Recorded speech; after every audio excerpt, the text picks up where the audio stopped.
नमो भगवते वासुदेवाय। अतः द्वाविंशो अध्याय। देवहूति के साथ कर्दम प्रजापति का विवाह।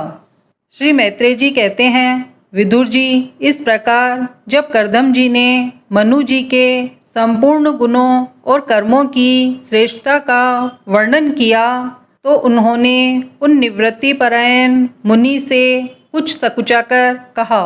मनु जी ने कहा, मुने, वेद मूर्ति भगवान ब्रह्मा ने अपने वेद में विग्रह की रक्षा के लिए तप, विद्या और योग से संपन्न तथा विषयों में अनासक्त आप ब्राह्मणों को अपने मुख से प्रकट किया है और फिर उन सहस्त्र चरणों वाले विराट पुरुष ने आप लोगों की रक्षा के लिए ही अपनी सहस्त्रों भुजाओं से हम क्षत्रियों को उत्पन्न किया है।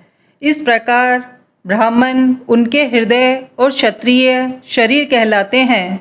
अतः एक ही शरीर से संबंध होने के कारण अपनी अपनी और एक दूसरे की रक्षा करने वाले उन ब्राह्मण और क्षत्रियों की वास्तव में श्री हरि ही रक्षा करते हैं, जो समस्त कार्य कारण रूप होकर भी वास्तव में निर्विकार है।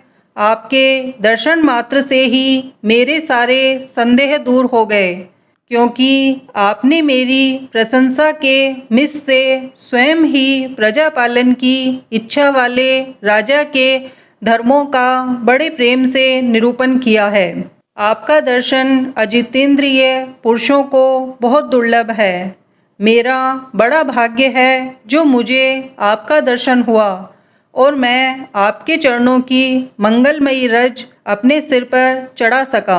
मेरे भाग्य उदय से ही आपने मुझे राजधर्मों की शिक्षा देकर मुझ पर महान अनुग्रह किया है और मैंने भी शुभ प्रारब्ध का उदय होने से ही आपकी पवित्र वाणी कान खोलकर सुनी है। मुने, इस कन्या के स्नेहवश मेरा चित्त बहुत चिंताग्रस्त हो रहा है। अतः मुझ दीन की यह प्रार्थना आप कृपा पूर्वक सुने। यह मेरी कन्या, जो प्रियव्रत और उतानपाद की बहन है, अवस्था, शील और गुण आदि में अपने योग्य पति को पाने की इच्छा रखती है। जब से इसने नारद जी के मुख से आपके शील, विद्या, रूप, आयु और गुणों का वर्णन सुना है, तभी से यह आपको अपना पति बनाने का निश्चय कर चुकी है। द्विजवर, मैं बड़ी श्रद्धा से आपको यह कन्या समर्पित करता हूँ। आप इसे स्वीकार कीजिए। यह गृहस्थोचित कार्यों के लिए सब प्रकार आपके योग्य है। जो भोग स्वतः प्राप्त हो जाए उसकी अवहेलना करना विरक्त पुरुष को भी उचित नहीं है।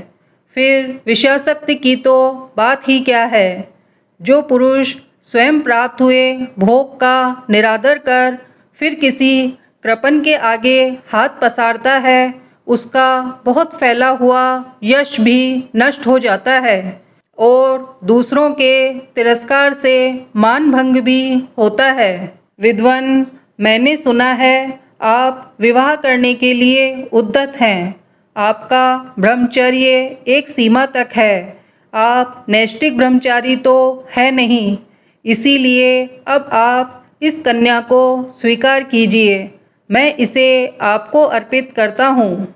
श्री कर्दम मुनि ने कहा, ठीक है, मैं विवाह करना चाहता हूँ और आपकी कन्या का भी किसी के साथ वाग्दान नहीं हुआ है, इसीलिए हम दोनों का सर्वश्रेष्ठ ब्रह्म विधि से विवाह होना उचित ही होगा। राजन, वेदोक्त विवाह विधि में प्रसिद्ध जो गर्भनामीते इत्यादि मंत्रों में बताया हुआ काम संतानों उत्पादन रूप मनोरथ है, वह आपकी इस कन्या के साथ हमारा संबंध होने से सफल होगा। भला जो अपनी अंग कांति से आभूषण आदि की शोभा को भी तिरस्कृत कर रही है, आपकी उस कन्या का कौन आदर न करेगा। एक बार यह अपने महल की छत पर गेंद खेल रही थी। गेंद के पीछे इधर उधर दौड़ने के कारण इसके नेत्र चंचल हो रहे थे तथा पैरों के पायजेब मधुर झनकार करते जाते थे। उस समय इसे देखकर विश्ववसु गंधर्व मोहवश अचेत होकर अपने विमान से गिर पड़ा था। वही इस समय यहाँ स्वयं आकर प्रार्थना कर रही है। ऐसी अवस्था में कौन समझदार पुरुष इसे स्वीकार न करेगा। यह तो साक्षात आप महाराज श्री स्वयंभू मनु की दुलारी कन्या और उतानपाद की प्यारी बहन है तथा यह रमणियों में रत्न के समान है। जिन लोगों ने कभी श्री लक्ष्मी जी के चरणों की उपासना नहीं की है उन्हें तो इसका दर्शन भी नहीं हो सकता। अतः मैं आपकी इस साध्वी कन्या को अवश्य स्वीकार करूँगा, किंतु एक शर्त के साथ। जब तक इसके संतान न हो जाएगी तब तक मैं गृहस्थ धर्मानुसार इसके साथ रहूँगा। उसके बाद भगवान के बताए हुए संन्यास प्रधान हिंसा रहित समदम आदि धर्मों को ही अधिक महत्व दूंगा, जिनसे इस विचित्र जगत की उत्पत्ति हुई है, जिनमें यह लीन हो जाता है और जिनके आश्रम से यह स्थित है। मुझे तो वह प्रजापतियों के भी पति भगवान श्री अनंत ही सबसे अधिक मान्य है। श्री मैत्रेय जी कहते हैं, प्रचंड धनुधर विदुर कर्दम जी केवल इतना ही कह सके। फिर वे हृदय में भगवान कमलनाभ का ध्यान करते हुए मौन हो गए। उस समय उनके मंद हास्य युक्त मुख कमल को देखकर देवहूति का चित्त लुभा गया। मनु जी ने देखा कि इस संबंध में महारानी शत्रुपा और राजकुमारी की भी स्पष्ट अनुमति है। अतः उन्होंने अनेक गुणों से संपन्न कर्दम जी को उन्हीं के समान गुणवती कन्या का प्रसन्नतापूर्वक दान कर दिया। महारानी शत्रुपा ने भी बेटी और दामाद को बड़े प्रेम पूर्वक बहुत से बहुमूल्य वस्त्र आभूषण और गृहस्थोचित पात्र आदि दहेज में दिए। इस प्रकार सुयोग्य वर को अपनी कन्या देकर महाराज मनु निश्चिंत हो गए। चलती बार उसका वियोग न सह सकने के कारण उन्होंने उत्कंठावश विहलचित होकर उसे अपनी छाती से चिपटा लिया और बेटी बेटी कहकर रोने लगे।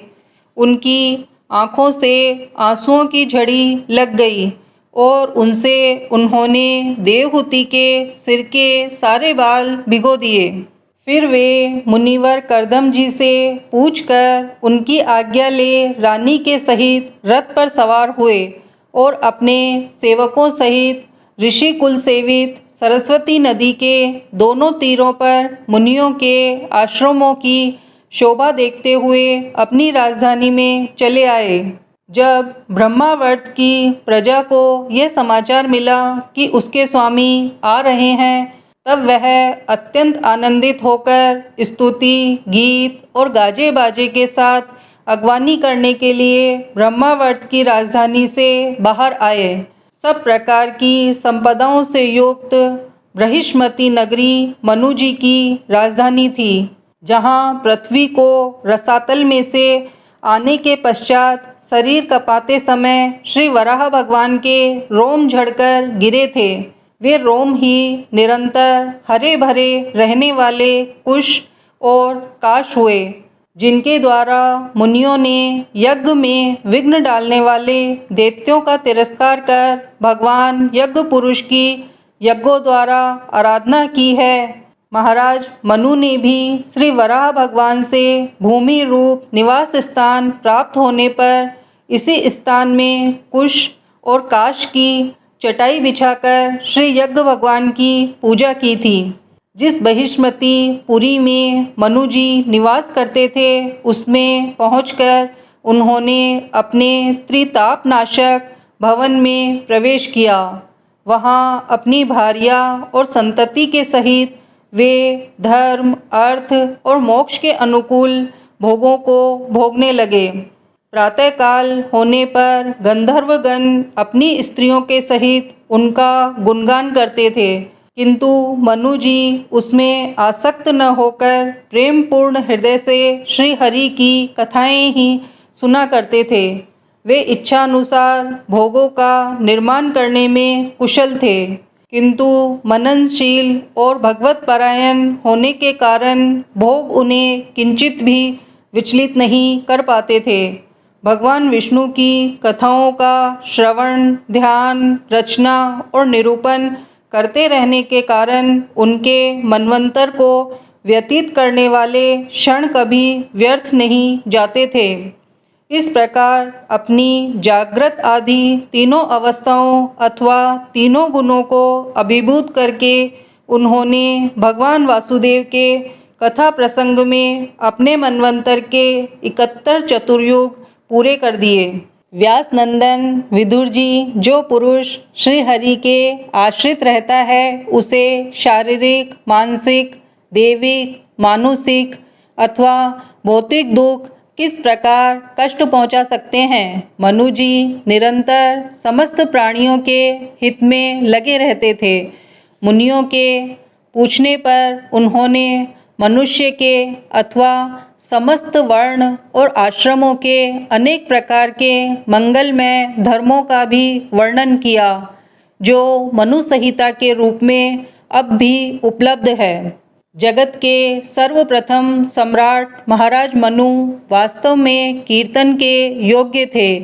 यह मैंने उनके अद्भुत चरित्र का वर्णन किया है। अब उनकी कन्या देवहूति का प्रभाव सुनो। इति श्रीमद्भागवते महापुराणे परमहंस्या संहिताया तृतीय स्कंदे द्वाविंशो अध्याय।